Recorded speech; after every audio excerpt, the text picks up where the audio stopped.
I grew up in a small town in Oregon. Heather grew up in a small town in Indiana, but we met here in Washington through the same internship program. Then we had to go back to our schools. That was the fall of our senior year. Went back to our schools for the spring and found jobs and moved back here in 2000 just to date ourselves, which was not quite the beginning of NCC. Pastor Mark wasn't wearing a suit anymore. It was a little bit on the track of where it is, but it's been pretty awesome to see God do. He did lead worship at that time, though. Well, Laura did, yeah. But he always led the last song. The last song. I called it worship roulette because you never knew what song he was going to pick. Because I was, at the time, playing on the worship team. Because at the time, we weren't married. And we also didn't have 4 kids. Right now, we have 4 kids. Our daughter is 10, and our boys are 7, 5, and 2. So it is madness at our house.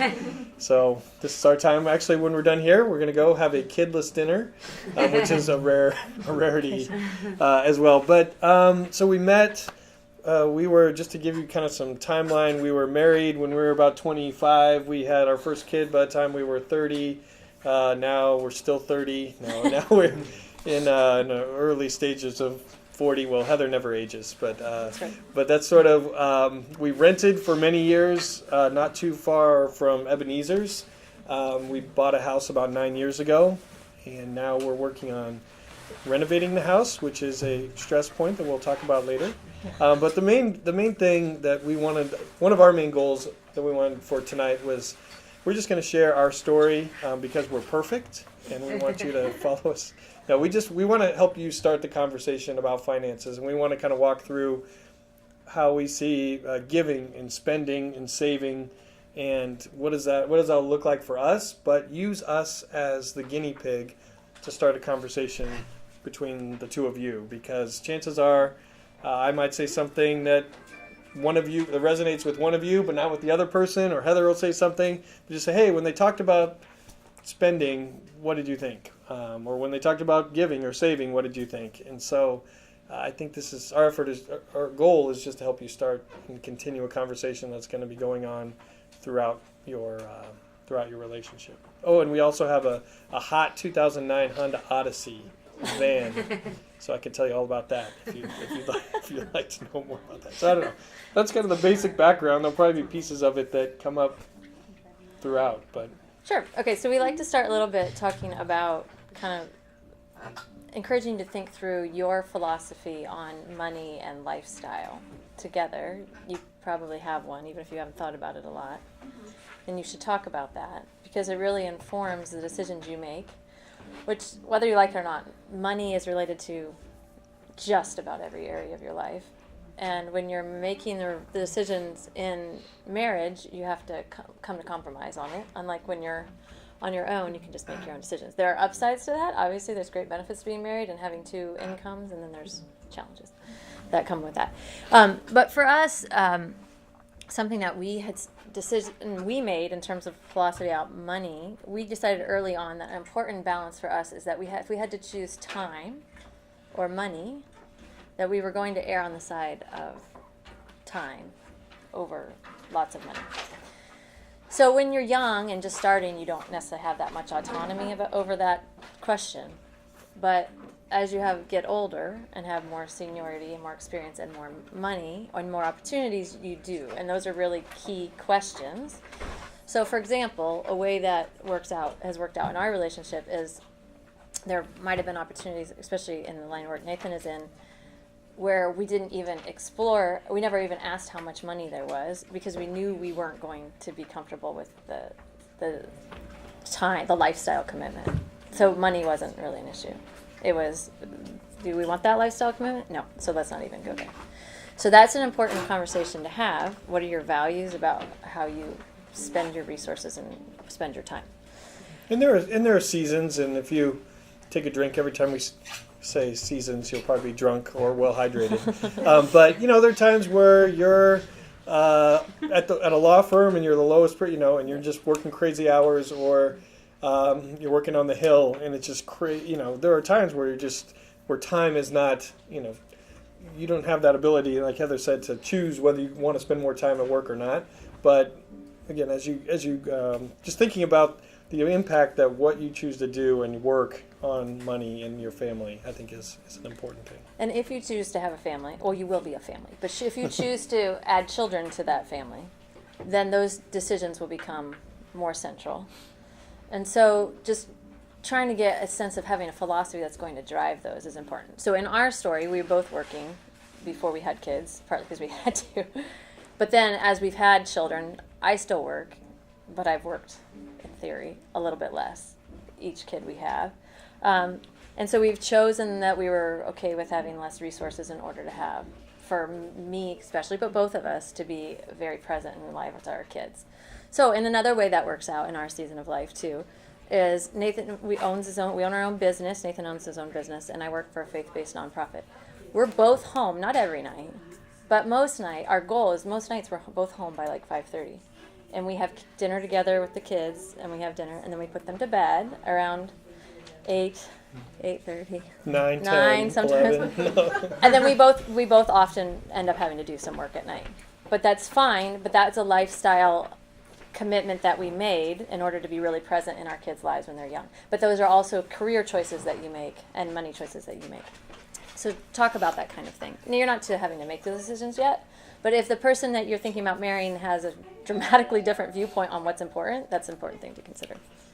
Another thing I think is initially important is the sooner you can get over the idea of my money and your money and that it's our money, the better off you're going to be.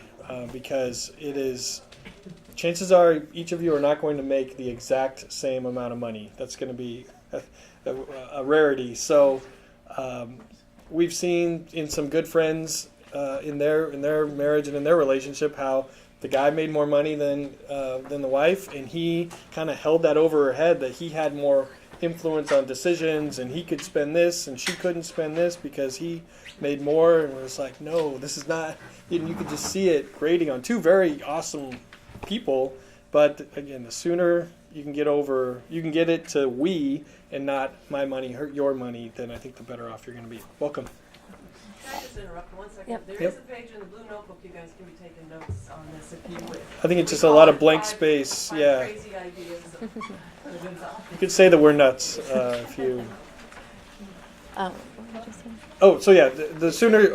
And so the Okay. idea that on an income level that it's not my money and your money, but also on a debt level, because we've seen it play the other way, where our friend of ours went to law school, and the wife didn't, and she kind of held, well, we could do this or we could spend this if we didn't have your debt. Like, no, you married into this; it's our debt now, and so all of that comes together. That's And a very, very logistical important piece thing. of what we would argue, and we understand that may not be the right choice for everyone, but a logistical piece of our money is having a joint bank account will go a really long way towards it being our money. That we'll admit it was a little easier for us.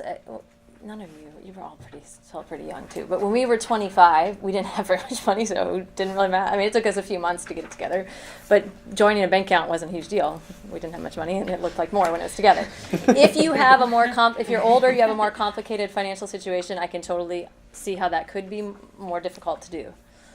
But there's nothing that brings unity in money when it's all in one pot. And that you see it, you spend it out of one account, you're doing it together. Now, there's always exceptions, but we would encourage you to at least highly consider that to help with the unity piece. Did you want to do it? Question. Yeah. What about like having a joint account for bills? Mm-hmm. Like you guys, everybody, both people agree. I say everybody, like except 10 people. We're all a team. Like they just called yourself out. We've known you guys for 15 minutes. Weird. It's like if like you agree. So this is what the bills. Let's say in a month, just to make the number even, it's $1,000. Yeah. Yeah, I may be able to put in 400, and you put in 600, but that'll take care of all our bills. So every month you do that, but the extra stuff you keep in your side account. And if I want a pair of shoes, I buy a pair of shoes. Yeah, well, when we get to spending, we'll talk about skipping it. We'll talk about it. But I would say that works if you're both working. But if you're not working, which you may be, but there could be a season in life when you're not, then that's difficult because then you don't have any side money, right? which if you aren't working, then there may have to be less side money for everyone. But still, we'll talk about spending in a minute, and we have a little, may not work for you, but it's kind of our little way to get around that. One other thing, just kind of on a basic level, as you start these conversations, is understanding your own tendencies. I have been labeled as the spender in our relationship. I call Heather the embezzler, although she says it's the saver.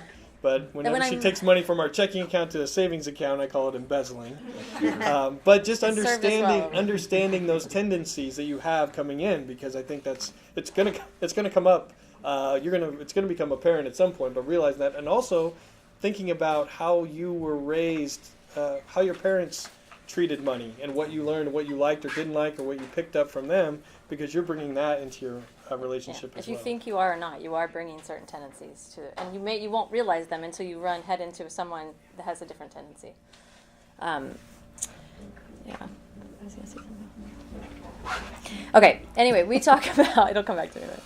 We'll just talk about some thoughts on giving and saving and spending, but we like to start with giving, because that's should be a first priority, hopefully.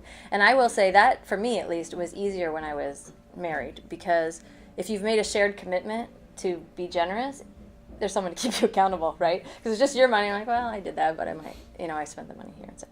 So it's a good accountability structure, especially if you've talked about it up front. If you're just winging it, well, then it's not really an accountability. But we encourage you to once you're in a married relationship, to set up early your commitment to giving, whatever that is, which should be generous, hopefully. We made an early commitment to be committed to generosity. First to tithing. I mean, we both grew up in the church, and tithing was something that which is part of how we were raised and of what we were doing before. But first, we made a commitment to giving 10%. Yeah. 10% of our income. And then, because we were young and stupid, we made a commitment that we would raise our base percentage of giving every year by 0.5%. So we've been married 15 years. So I forget what percentage, how it actually, I think we're at like 17.5 or 18% now that we take off the top of our resources and to give away, which is a little bit crazy. But if you don't make that early commitment, you'll never do it. Because I remember when I was young and didn't have any money, and people would say, oh, when you have a lot of money, it's harder to be generous. And I thought that was absolutely preposterous. I mean, how is it harder when you have extra, right? Well, it doesn't feel like extra, right? Now, in some ways, it's true. Usually, as you're getting older, you have more obligation. We didn't have 4 kids when we had, and we didn't have this house that needs to... That has 2 inches of water in the basement right now, but that's all right. Hey, so your obligations do grow. Yeah. Look, we got a little pump. I think it's going to be fine. We almost had to bail on you. Yeah, it was cool. Bail, literally. 30. Funny for you. Anyway, make a commitment early to be generous, because there will always be something else you can spend your money on. And even us, there's still times I'm thinking, seriously, do we gonna do this? Now, I will say, the more money we're giving, so it's actually quite a bit of money we're giving away now, because it's I can't remember, I think it's either 17.5 or 18%, depending on when I did the budget this year. It's a lot of money. The more money we have given, though, we have given ourselves some more flexibility in how we spend that, right? We're not giving 18% to National Community Church. I'm not saying, we're giving the largest chunk to National Community Church. We also had made a commitment, we chose a local, we give to Central Union Mission, that's kind of our local, rather than spreading everything around. And sometimes we will spread around, especially if there's a personal connection. We give some good friends who do Young Life. We give to World Relief, which is our international relief, and we support like a compassion kit. But we have kind of our places we give, so we're not like necessarily willy-nilly. But then we have money. So if someone needs something, like this woman, one of the moms, there's a mom's lister, and this mom posted that she had an elderly neighbor who had a huge problem with her house, and like she was in basically desperate straits. And I love elderly people, so I was like, let's just give her money. So we just had money, and so we gave money to that person's neighbor because we could. And you can follow where the Spirit is leading if you have resources. Or he passed away a couple years ago, but we had this friend who he didn't have any family, and so he would join us for holidays, and he loved our kids, and he really loved to give gifts that we didn't need, but he loved to receive nice gifts far more money than we would ever spend on our families. But that was his love language, and he really needed a lot of love. So we would use this money and buy him extravagant, what I would perceive as extravagant gifts. But he needed that in that season. And because we had committed to giving, we had this money to do that. So it's actually fun. If you made the commitment, if you didn't make the commitment, it's kind of painful, right? Because you're thinking about all the other stuff you can spend it on. But if you've already made the commitment and it's not negotiable, it's fun because there's lots of places you can give. And now that the tax law has changed, it's to your benefit because it gets you above the standard deductions on the higher standard deductions. So there are also financial benefits for being more generous. And it's just trying to get into the discipline of learning how much is enough. I mean, learning to live on less, and that even if as you grow in your career, do you really does your lifestyle need to continue to accelerate at the same path? Yeah, I mean, the best antidote to greediness is generosity, right? So if you want to keep your heart from getting too attached to money, is to get in the habit of sharing your money all along, not just occasionally when you happen to feel like you have extra, but all the time. That's the best way to keep your heart soft on that. Okay, so the next area is saving. I have nothing to say on saving. No. He said he was a spender, but actually a picture of how marriage will help mold you together. I would have said he was a spender for like the first few years of our marriage, but now I would honestly say that by nature means that he's more generous. So if one of you tends to be a spender, that probably means they're more likely to be more generous and to push you towards generosity.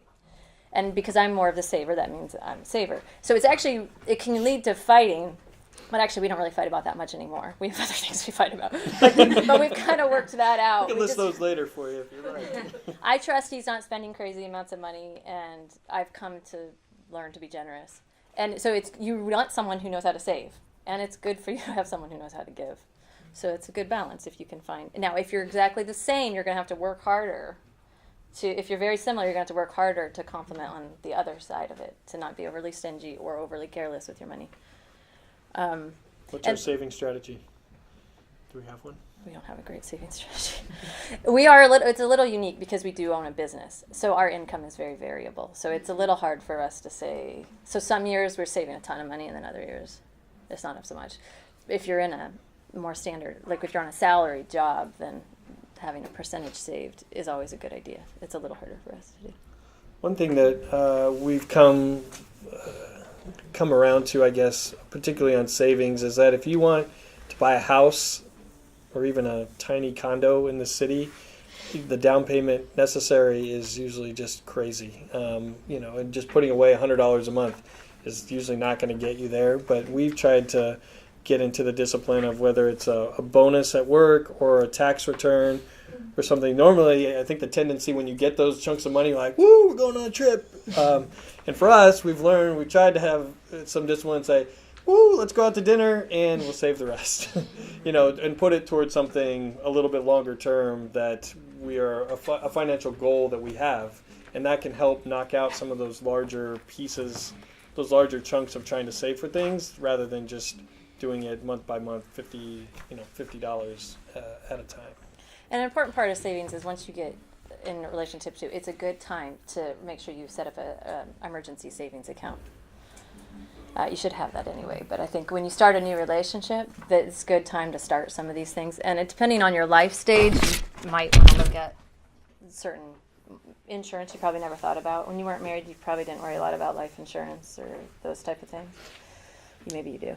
But when you get married, that's a good time to have some of those conversations. When you have children, it's a really good time to definitely have those conversations if you don't have them before then. But even that emergency savings account changes or vary with the season. I mean, when we were saving for a house, that was kind of our emergency saving. I mean, if we had an emergency while we were saving for a house, we could have just taken money from that. But so it wasn't two separate things. But everything that for that season of life, we were just pushing in there to try to be able to get that down payment. And I think it's Dave Ramsey who says as soon as you have an emergency savings account, you don't have any more emergencies. You might have annoyances because you have to spend that money, but there's no emergency because you have the money saved, right? Then the key is replenishing that money so that you don't have another emergency. And I've come to appreciate Heather's saving, her embezzling, because in a similar, and we'll talk about budgeting here in a second, but for each line item in the budget, whether it's particularly car for the car and gas, that if we don't spend for that month, then that goes to savings kind of allotted for automotive issues. So if we need new brakes, we have money that we've set aside. And so that's not an emergency. It's not a crisis like, oh no, the hot 2009 Odyssey broke. What are we going to do? Because we have money that's set aside.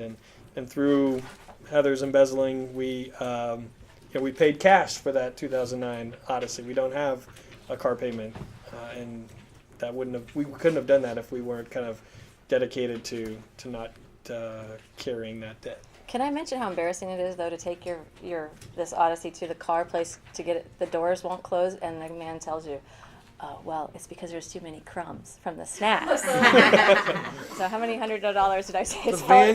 Our van inside is a disaster. Which our kids will almost publicly mock people who litter on the street, which I'm not really against. I mean, I'm not against them doing that. But in our car, it's just food's flying, and I don't understand. Whole apple cores. Just think, it'll never happen to you, but it will. One day. Okay. This is the glorious life of being married. So spending is another area that we like to talk about. We're headed your way with the budget. So budgeting gets more important when there's two of you spending hopefully the same amount, hopefully the same account, which we just talked about.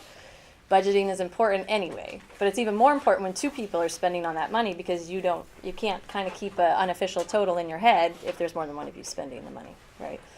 Budgeting now, even from when we started talking about this, is so much. There's so many tools for you to do that, so many various, probably hundreds of different tools that you can choose that fit whatever one fits you, right?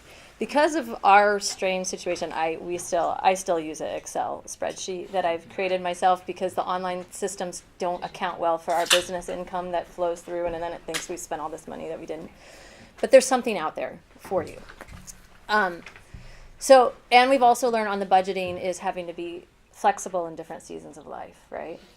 But a couple budgeting pieces that we've appreciated So one of them is this that Nathan mentioned. Sometimes we have these different categories, and now it's all on paper. It's not as in I have a bank account with 20 categories. It's just, and that may not work for everyone. And we actually met with a financial planner last year who said you shouldn't do that. Just have one lump amount for all of the things that weren't a set amount, like your mortgage and everything. But my mind doesn't work that way, so I like to have the categories. But it's just whatever works for you. But so, for example, if there's leftover from the van, or at the end of the month, we transfer it, and then on paper, that's allotted to a van. Or if there's extra, I'll mention our favorite budgeting category, is Nathan and I, in order to avoid a lot of financial fights, we have allowances, which gets to your question. You can call them whatever you want. We call it allowance because it's funny, right? But it's basically it's basically money that he and I both, it's the same amount of money, and as long as it's not illegal or immoral, you can do whatever you want with that money, right? And the example I always like to give in this setting is Nathan likes to play what I call fake sports. He calls fantasy sports. I call fake sports.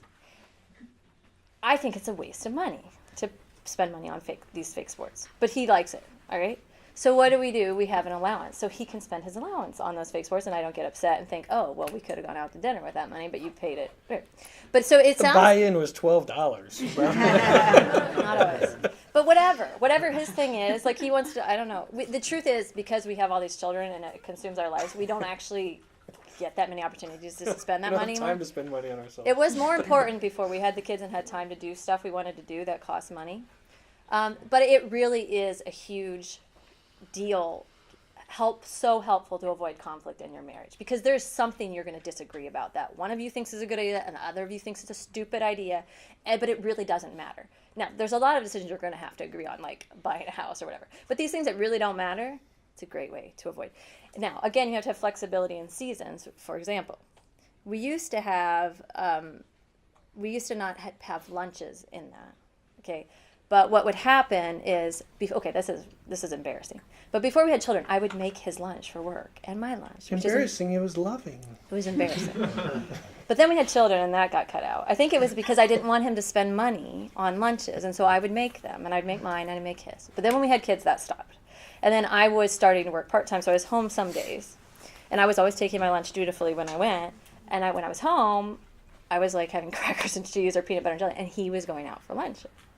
And because he was going out for lunch, could we go out for dinner on Friday night? No.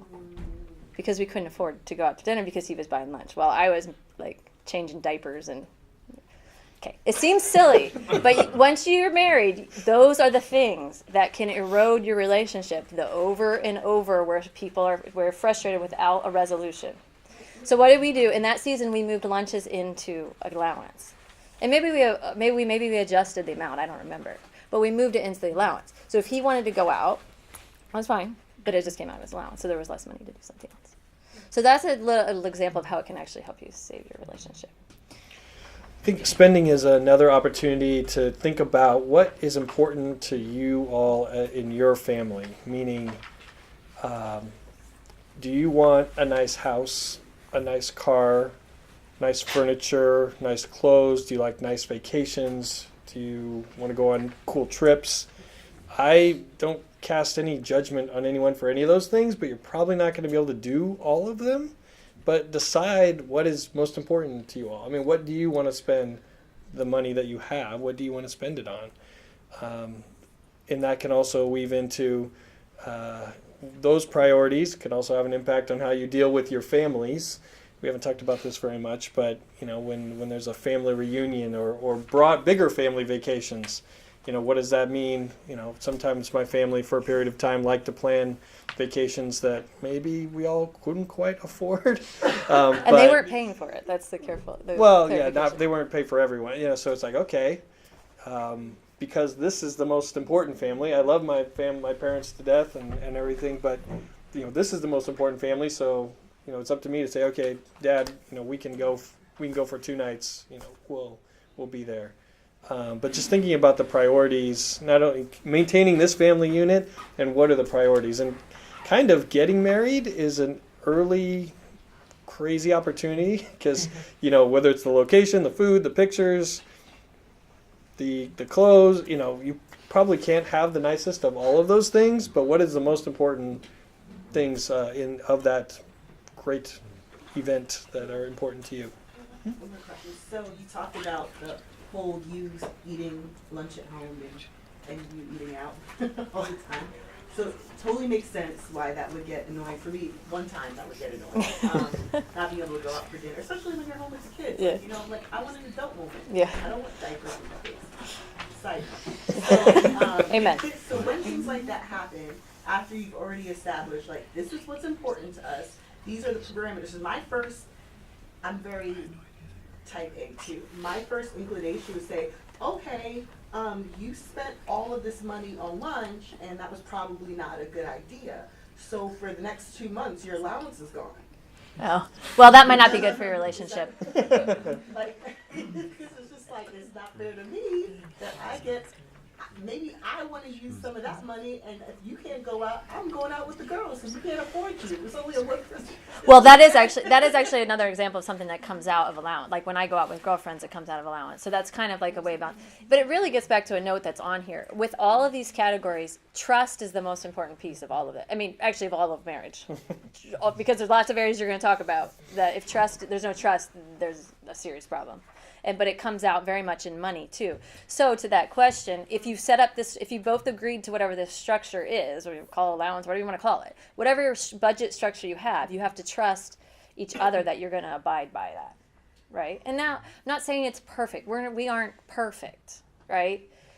But you have to be able to trust that whatever structure you set up. And then if you're not, then if you're not trusting in this area, there's a good chance the trusting is problematic elsewhere, and so you probably need to have some deeper conversations about how you're relating to each other. But often it will come out in money, but it often exists elsewhere. And one other thing I do like to say about the budget too is sometimes you can see, it depends on your personality. Some people love budgets. I kind of love them. I mean, I have a hard time in our season of life keeping up with them, but I like the guidance they give me. Some people hate them. But I will say, in all of our marriage, we have never, ever, ever, I've never gone to a store and wondered if I had money to pay for it. Because we had a budget. So I knew if I wasn't spending outside the budget, there was money to pay for it. And so there's a lot, so budgeting really is a freeing thing. it's hugely free as long as you're following it. Now, if you're blowing your budget, it doesn't matter if you have a budget, so then you could run out of money. And it does take a little work to maintain it. Before we had all these children, it was usually Sunday night because that was the night there wasn't anything else. Like there wasn't stuff out. We would sit down and work through our finances most Sunday nights, unless we were traveling or something like that. And when we were young, that was like 30-minute conversation. And I think I would kind of keep track of the budget, and he would make sure the bills were paid, and that's before everything was online. So he would like write some checks and stuff. And so it's changed. It's changed now for us. But that was actually a really great decision point, partly because we weren't having to talk about money all week. We knew there was a time, and we would throw all the bills in a pile and then just deal with it once, rather than this like trickle. Oh, when are we going to talk about that? Especially if you don't like to talk about money, then it gives like a set time. It's not like this weird, okay, we got to talk about money or whatever. It gives you, and also another really important thing in marriage is to make sure that one of you is probably more inclined towards finances. I am in our relationship, but both of you need to have at least a good working understanding of it. Partly just because that's a good partnership, but what if one of you can't do it for some reason or another? You need to know where your money is and how to access it and how to pay the bills and all of that. One other thing about family too that he mentioned is the question of gifts. This will certainly come up. Family and gifts, and I don't mean just this family. It comes up less for us because we figured it out. But there's a good chance one of you comes from a family where you buy a expensive gift for every aunt, uncle, cousin, grandpa, whatever, every holiday, every birthday, whatever. And the other one may come from a family where, the family's not all that gift giving isn't necessarily a thing. You spend $20 on your siblings' birthdays and your parents, and that's it. Like maybe you send your grandparents a Christmas card. Whatever your situation is, but there's a good chance it's not going to be the same. And so those are places for conflict if you don't agree to whatever your system is, especially if they're very different. That's it. Now, if they're very similar, then it could be fine because but if you're spending lots of money here and not much money here, that's ripe for conflict over years of especially if the family inserts themselves, the other parts of your family insert themselves in that conversation. That might be more likely at Christmas where everyone's together versus birthdays. But anyway, talk about it. You should have those conversations. Those are important. And just from a functional level, I mean, Dave Ramsey, I know if you look at a credit card, you'll melt. Your whole body will melt down. We're not in that we do have credit cards, but we pay them off every month. And Bank of America sends us we get money from Bank of America on the points every so often to help pay for something. So, but just that usually is a question that comes up. So you're talking about your 20 budget categories, and I was wondering, do you use only one checking account? Or I'm not saying for the purposes of having like separate finances, but for knowing managing like it. all of these recurring set bills, you just put that money over there and it counts, and then more of the variable pays. That's exactly what the financial planner suggests we do. I've not had the brain space to figure that out, but that would be one way you could do that. We don't do that right now, but it's you just could. one right now. Yeah, you could have the account that you would fund with, that was enough to meet all your bills, and then you could have a discretionary. That's actually exactly what he suggested. We aren't doing that, partly because we have 3 business structures, so right now we have 4 different banking structures, and I can't handle another one. But we do, personally, outside of the business, we have the checking, and then we have a savings. We use Bank of America. So then when I'm transferring, like the overages, it's in there. But then we also have a higher interest savings, which I think is like an AIG, where it's harder to get, but it's like that's where our emergency money sits. So it's not much, but it's a little bit more interest than in the Bank of America. So we do definitely have multiple accounts. But they're ours together. It's not yours. We both see exactly what's going in, going out. All of the money is, generally into that one checking account, and then we're spreading it around as we need to. Yeah. One other piece about spending is, all of this, but it particularly comes out in spending, is just to make an early decision to have integrity in your finances. That is an easy place to cut corners, especially as you have more resources and more opportunities on your taxes. The place where it comes up for us, and that may come up for all of you eventually at some point, is on the matter of childcare. So we have a part-time nanny. Now, in the age of Trump, this would never take anyone down. But 15 years ago, politicians lost their jobs based on they didn't pay their nannies properly, and they didn't pay all the taxes they were supposed to do, and that would be the thing that would take them down, right? Because there was tax fraud if you're not doing it correctly, right? Now, and they weren't because they misunderstood the situation. They were intentionally choosing not to. That is, for us, that's a perfect decision of choosing to do it all above board from the very start.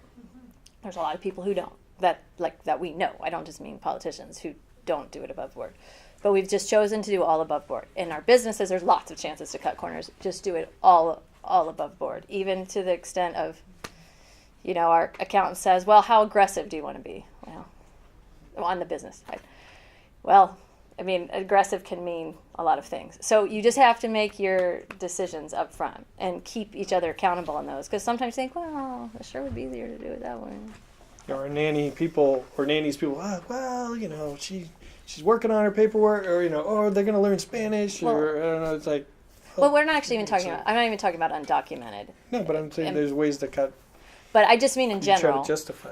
There's ways to avoid it. So just make choices up front to have integrity in your decisions. Debt, and then we'll maybe throw it open to questions. On debt, we are very debt averse. We had student loans coming. I had student loans coming into our marriage. We both went to grad school at the same time. We chose to pay Heather's grad school while we were doing it, and then just adding my grad school loans to my undergrad, and now we still have that. And actually, we could have paid that off, but the interest rate now is so low that our money's better going to other places. And then we have a mortgage, and those are the only two recurring debt that we have. Now we are in the stressful process of renovating our home because we have a lot of 4 children and we need space and the walls feel like they're closing in. We live in Northeast, just above in the H Street area, but that is going to be it's a minor stress point, but we will be taking on debt for that. But it will also be a good value. I mean, the amount of money that we'll put into the house based on the neighborhood, I mean, we won't have any problem getting it back. But. When we move, okay, right. You can already tell our stressors. Yeah. We'll pay more for our renovation than we paid for the house, right? So that's a major financial decision. But part of the reason that we can even entertain it is because we've spent a lot less than we've made, is using to budget, and choosing to be careful and not to live at the standard that you could in order to do things like that. So the point being is we're debt averse, but there are times when obviously, well, some people, Dave Ramsey would say not at all, but especially if you're living in this city, it would be very hard. Unless you're in very few lucrative fields, it would be very hard to do a lot of real estate without some sort of debt. And I think one of the reasons why we believe in trying to be debt averse is because it's a kind of a freedom issue. I mean, the more debts that you have, the more likely you are to maybe make those career choices or make decisions based on time, based on finances, because you need the money to pay this and this and this and this. But the less debt you have, then you can have more freedom over your time and freedom over those career choices. Yep. Okay. I think we covered a lot of this. Yeah, and we do, in terms on the budget, I do now, the beginning of the year, reset the budget.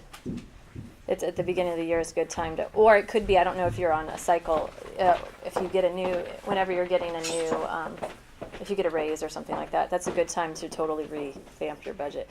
Now, an interesting piece for us is, for years I've worked for a faith-based nonprofit, which I think like 2 years ago I got a raise, but before that I hadn't gotten a raise for like 8 years, which is fine. I just worked there because I love the organization and the mission.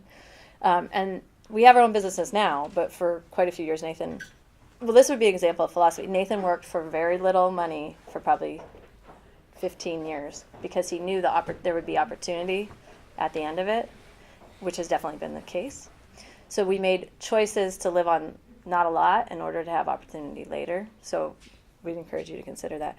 But back to that idea of giving decisions, where we were making decisions to give more every year on an annual basis, even though our income wasn't going up. So we were basically having to cut things in order to increase our giving for probably 8 years or so, which was a good step of faith, as in we've made this commitment and we're going to make the commitment even when it's really hard to do it. So, but again, it's easier to do that when you're on a team than when you're just doing it. And use being married as an opportunity to take leaps of faith together. Early on in our relationship and in our marriage, we were both working full time and getting paid full time. Heather felt called to this organization that didn't have any money. They couldn't pay her. But I could feel that that was what God wanted her to do. And so I said, okay. So she went half-time at the place that paid and half-time at the place that didn't pay. Eventually worked herself, worked on grants, and there was opportunity to shift over to the place where she really wanted to work. But I couldn't have done that if I wasn't married, right? So think of creative ways that as it comes to money, there's ways to support each other's dreams. And now we have these businesses, but they're early on, wanting to start these things. We gave up things, but being on the same team with your finances to encourage. Now, not irresponsibly, right? Like you at some point might need to say, okay, that's enough. We gotta need to make this decision based on debt or whatever. But it is a perfect opportunity to try some new things with support of each other. We've talked for a long time. Do you have questions? Yeah. Mm-hmm. Do you use budgeting apps, or are you just using like Google spreadsheets? What's your system? We are just using an Excel spreadsheet, Okay. partly because we run a lot of business stuff through our personal card, and so the budgeting apps would freak out that we had spent, all this on travel, but it was actually a business expense, and it had our time handling that. But there's so many wonderful tools now, and there's grades of them, like based on how complicated your finances are. What's the app you use to kind of see everything together? I use Personal Capital. I don't know if you use that. It's an aggregator basically for all especially because we have 4 kids now and they all have their own college savings account and there's multiple retirement accounts and whatever. So basically it just aggregates all your different accounts and you can see them in one place. So it's not a budgeting tool, but they do actually have some interesting tools in there for retirement and things. It's not as good as a personal financial planner, but it's free. So if you're not at the point where you can hire someone to really look at yours, it's a nice tool to use. Yeah. So. Words of wisdom on buying a house in this area where it seems like it's going to be So impossible to buy a expensive. box. Yeah. I would say, we saved for quite a while, but we did buy where we thought we didn't want to buy, right? Like where we really wanted, we really just could not afford. And at the time, because we bought our house almost 10 years ago, like over H was like the hinterlands. And we really wanted to buy on this side of H, but we couldn't afford. I mean, it was literally $150,000 to $200,000 difference to go across H Street. And that's before all the development. The only development that was there at the time was Senate Square, which is the far end one down across from Regina's down there. So it was barren, but we knew developers had bought all of the land. So we knew that this was coming. So basically the point being, and now our house is worth so much more. But we did, for like the week after we moved in, during our inspection, 3 people were shot on the corner, like in our inspection, and his mom came to visit our house like a week later, and a kid got shot like right outside, like there's blood on the side. Okay, so we had to take, but now they all lived. Now, and when we bought our house, there was the grossest grocery store you could ever, right across, like catty corner from our house, Murray's, which is right at the corner of 6th and H, which I don't know if any of you ever went in there, but it's like, there were like, just imagine like trip mouse traps and whatever. It was not maintained. It was actually really sad because for a lot of people that lived there, that was their one source of groceries. If you didn't have a vehicle, it was sad. And our daughter, at the time it was like 18 months, she'd call it Murray's because she was like this fancy name for it. But now there's a Whole Foods there. And like right out front of my front door, I can tell, I send my children to Whole Foods to get stuff. So then it all came crashing down when someone got shot at Whole Foods. But But that's all right. Yeah. Well, at 10:30 anyway. on a Sunday morning. But We did put, but the point being, to your point, is you're the one that's that. We had to take a risk. We had to like push a little bit outside of our range. And I remember our real estate agent, it was the house we bought, which, oh gosh, just praise God you don't know what you'll know later when you buy your house originally. You don't want to know. And I remember going in and saying, I don't know about this house. And our real estate agent was like, Heather, there's nothing pretty in your price range. Okay, but once we're done with our renovation, we're going to have the best house in the neighborhood, right? But only because we bought a house in our price range, and we've lived in that house for 9 years. Our house is worth about $1 million. There's no outlet in any bathroom at all because someone plastered over it, and it's all like falling out, and We've had so many rodent issues that we don't now because we have perfected the system of blocking every single hole you could ever imagine in every old rickety house. But I'm just telling you, you're just going to have to it's builds relationship. You don't want to think about it when you're young, but like every older person you talk to, they can tell you their story, right? Their war story of what happened between your age and their age, and I'm sure we'll have more to come. But Did you wait until you had the 20% to? Well, we got in. Partly we had really good credit, which will help if you have good credit. So all these other things help you.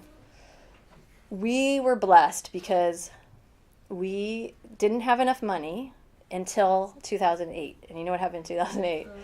Everything went like this. So we bought our house for $75,000 less than they wanted. Not for $75,000. No, but it was Less than- $75,000 less list than price. asking price because it had gone like that. But we did still, it took us, we probably saved for 5 years or more for it. Probably, because we had at least 10%, if not 20. I can't remember how they were still figuring out how they were going to remake the rules after everything we squeaked in. But also, I think for us, the house buying process was a good example, I think, of God's faithfulness to us, because we were originally thought we wanted to buy a house in 2000. probably 2006 when the market was at the 6. highest. So we were saving. We thought we were getting. But then we were doing Crown Financial, which I don't know. Some of you maybe heard more about Dave Ramsey, but there's Crown Financial, which is a whole curriculum about what the Bible says about money and work. And we would encourage you to at least explore one of those things beyond this time tonight. But so we were in that group talking about finances, and we were saving up this money that we thought we were getting ready close to buying a house. And we were even looking at houses, and we couldn't have afforded one. But anyway, during that time in that group, we felt the call to give sacrificially. So we actually gave away more than 50% of the money that we were saving for a house. Now, at the time, I think God was maybe protecting us from buying at the wrong time. I mean, looking back, it's easier to see that, but I think it was kind of being the faithfulness of doing that. But also in that time, and we hesitate to, that same year that we gave that money away to a church planter friend and another missionary friend, we got kind of unexpected bonuses that ended up being more than what we gave away. And that doesn't, we don't believe in God as the slot machine and all of that, but I think that it was. I also don't think it was a coincidence or chance. And then it took us years to save up again at the right time, and even through that we went through. There were 2 different houses that we thought. One that I thought was the right house that we didn't. We put in a contract, or we put in an offer, didn't get it. There were then the second house.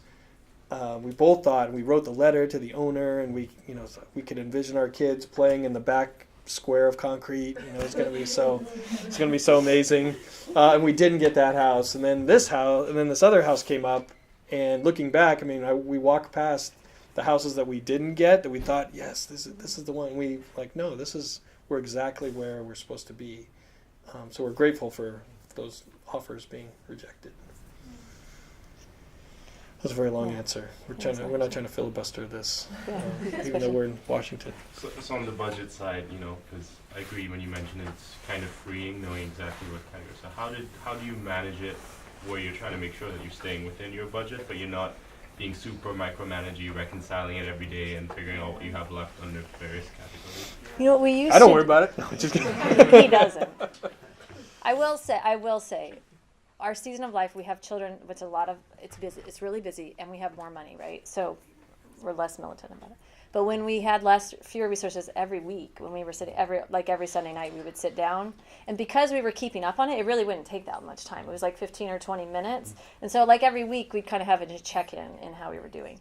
But once you really establish a budget, there's some things that don't change at all, right? Like your utilities are relatively similar, and your mortgage or your rent is not going to change. Or if you have school loans, that stuff doesn't change. So that's half of it. You just know what that is. But then you start to get a feel for the rest of it, right? So when we were young, we would know, okay, maybe we can go out to eat twice twice a month or something, whatever it was. You just know what that is, and you kind of know your price range. So you're going to have an innate sense of whether or not you're going to blow your budget with this. So between kind of once you get in the rhythm and some regular, if it's not every week, maybe probably every other week at least. Otherwise, you go a whole month and you don't really know how you spend. So by the third week, you know if you've already spent your grocery budget or something like that. Right. Which Or would does the depend. bill go off or. Well, more for us, it was always like whether I don't like to cook. I don't love to cook. So whether or not we could go out, that's like the thing where we would have to cut back on. Like clearly, you have to buy groceries. So it would be whether or not we can go out or we just have to make dinner at home tonight or something like that. Yeah. But I will say, right now our budget is current. What month are we in? Is current through the end of December. Maybe January, I don't know. There's just different seasons of life, right? But also I kind of know how much I can spend. Maybe. Yeah. Do you, how much value do you find in a financial advisor or planner, or like bringing a person to help you solve things? I wouldn't have found. We just did it last year, but before that, I don't think there would have been a lot of value. There's so much you can learn if you just want to do a little bit of research on your own. There's so much you can do on your own. Unless you're in a rare situation, which maybe you are, but you would be the rare, where you actually have money you want that person to manage, and that means cash that you don't have obligated for some other reason, which is probably not likely. Then, yeah, it's even for us, especially if one of you is financially minded, I probably could have kind of figured out most of what he told me. But I just don't have a lot of time, and he did make some good suggestions for an outside perspective. But I wouldn't, and it's not cheap. Yeah. It's not cheap, and that wasn't even having them manage the funds. If you want them to manage money, then that's even more. We haven't had them do that yet. That's what I found. Like, I think that when you spoke about, so for part of our story, and my fiance is coming back from a funeral tonight, couldn't be here. But part of us, we both come from immigrant families where it's you just save as much as you can to leave this country, and then you get here and you just work your ass off and just save all of it, so then you can retire from all the back-breaking work that you did. Right? So there's this that's it. That's the plan. You just don't eat out. My mom, his parents, just you don't.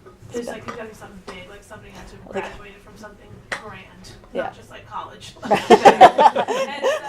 gotta be married, get married. For us, so for us, I think we both have a level of ignorance when it comes to aside from just savings, just put this there and then this Christmas weekend. You might benefit from a Dave Ramsey course. Yeah, I guess because it just feels when I look for the prices for financial planners, it just seems that's for people who have a lot of money. Yeah, it's probably not worth it. I mean, even the person we had talked to, they don't even want to manage your money unless you have $100,000 of cash that's not cash for obligated in some other way. Wow.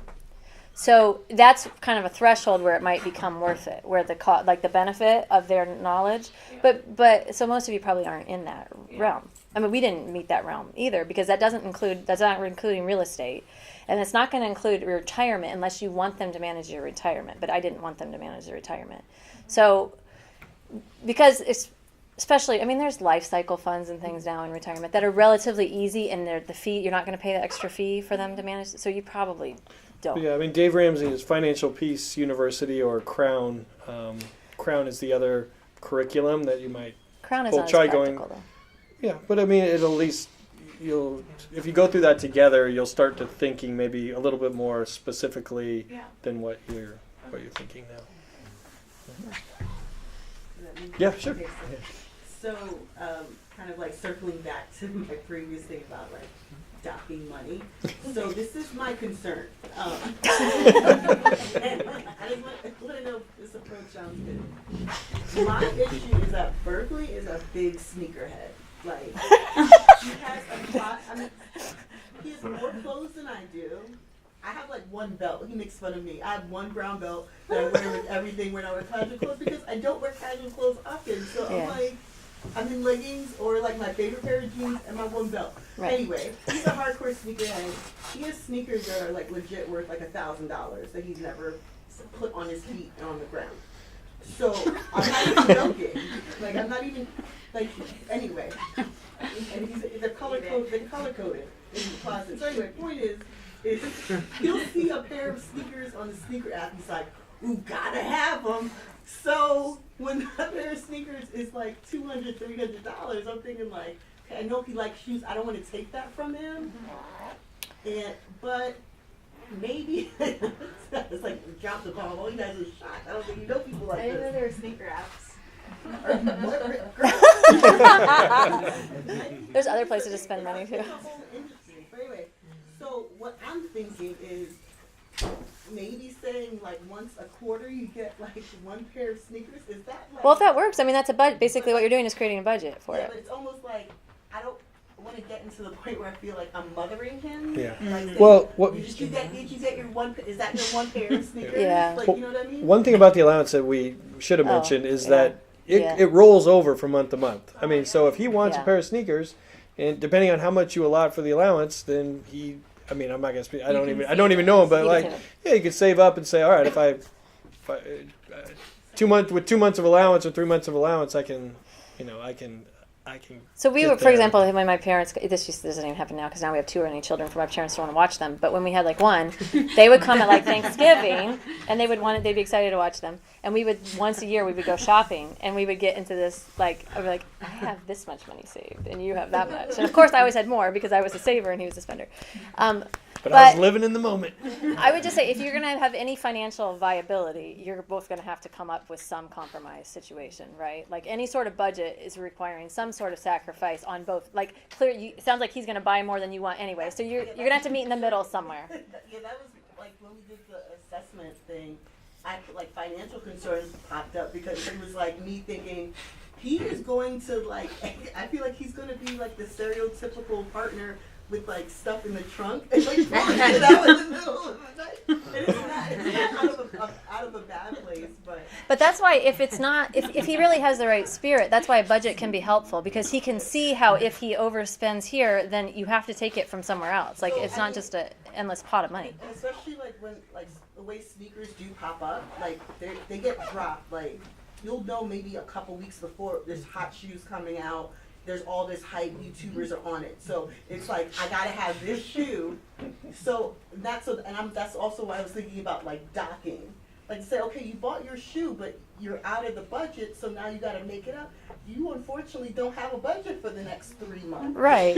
Well, and I mean, it does sound a little, but over time, he would probably I don't know if I'd adjust. use the word docking. but- Right, but This is why we have these guys come, because they give you permission to have this yeah, conversation right.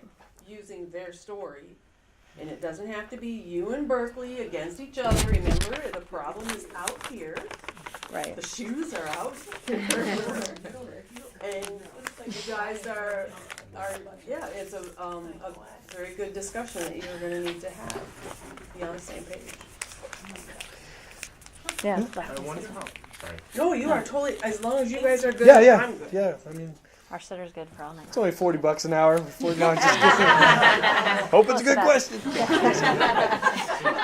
Just kind of on that line of thinking, I'm just wondering in terms of, because I guess budget, while freeing largely, can sometimes feel restrictive, and I wonder how much of it is goal setting outside of just savings goals, but it's specific goals. So, Yeah. and perhaps it doesn't feel like it's a sacrifice. It's a, Right.